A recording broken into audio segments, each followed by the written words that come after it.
The Inagi, Chapter 9, Part 2. In the familiar darkness, she reclined against saggy pillows, smushed onto the hard bed.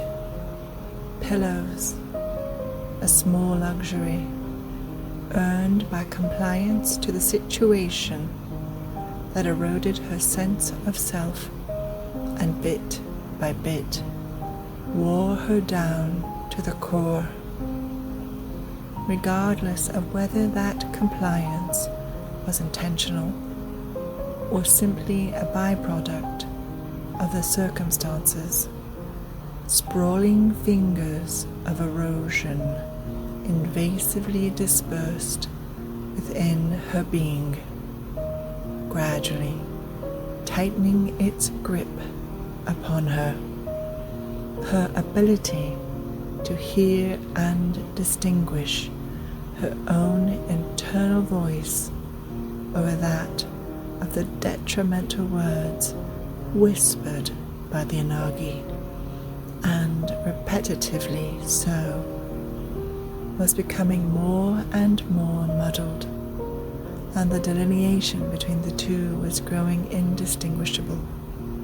In conjunction with these dire circumstances, and as though that alone could not simply suffice, an intuitive awareness invaded, producing a strange sensation that accompanied the conveyance, that is, of something growing inside. In the event she attempted to rationalize that feeling away, a clockwork-like reliable cycle had abandoned timely arrival, hinting at the confirmation of her fears and introducing a vexing anxiety to mount daily. Contemplations curtailed into an abrupt halt the second the Inagi accosted with his very presence, the exact moment he slinked into the room, closing in fast. Wide, creeping strides bridged the gap between them in an instant. Once within reach of her, the Inagi placed icy cold hands on either side of her frame and breathed across her face. "Have you decided the date?" the Inagi taunted. She was unsure of the meaning and remained silent. Without instigation or warning, his fingers sliced and tore the long gauze tunic draped over her withdrawn form at the seams, knowing she had spent hours repairing it after the last occasion he had done the same.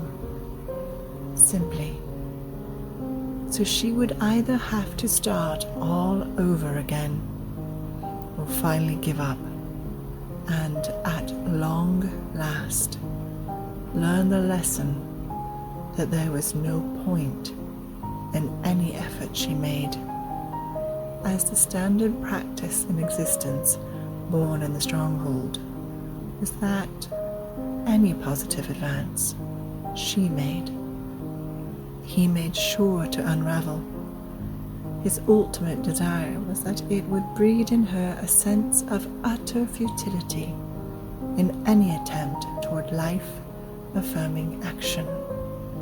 The inevitable and unwelcome sound of the Inagi's voice sent chills down her spine as he whispered, "I am feeling generous. Supplicate, beg upon the ground before me, that I may grant the day you most desire, as you shall submit your spirit to me, as I dictate within the frame of the passing sands in earthly time.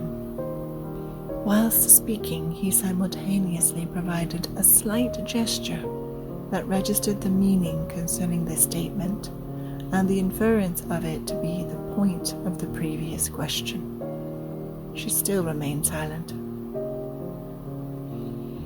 The Inagi began to slither in a slow circle around her as he pronounced, "This is the only opportunity I shall bestow upon you, such that you shall have any input on determining the last day of your pitiful existence.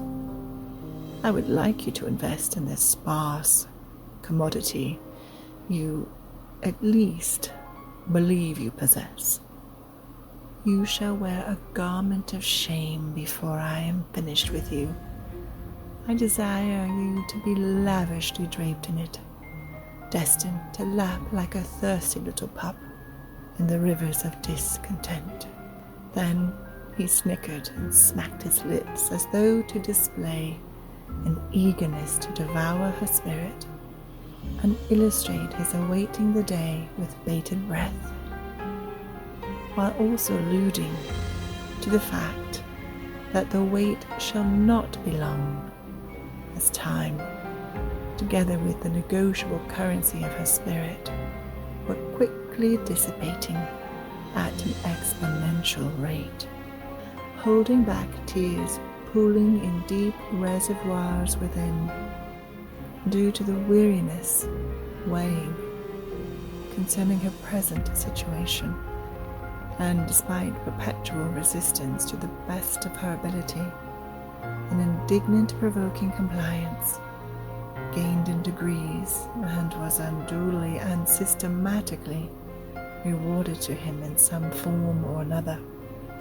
She internally pressed with an insistence for these emotions to wait, and to allow the sadness to surface at a later time, at least until she had the privacy to indulge and permit the vulnerability to do so.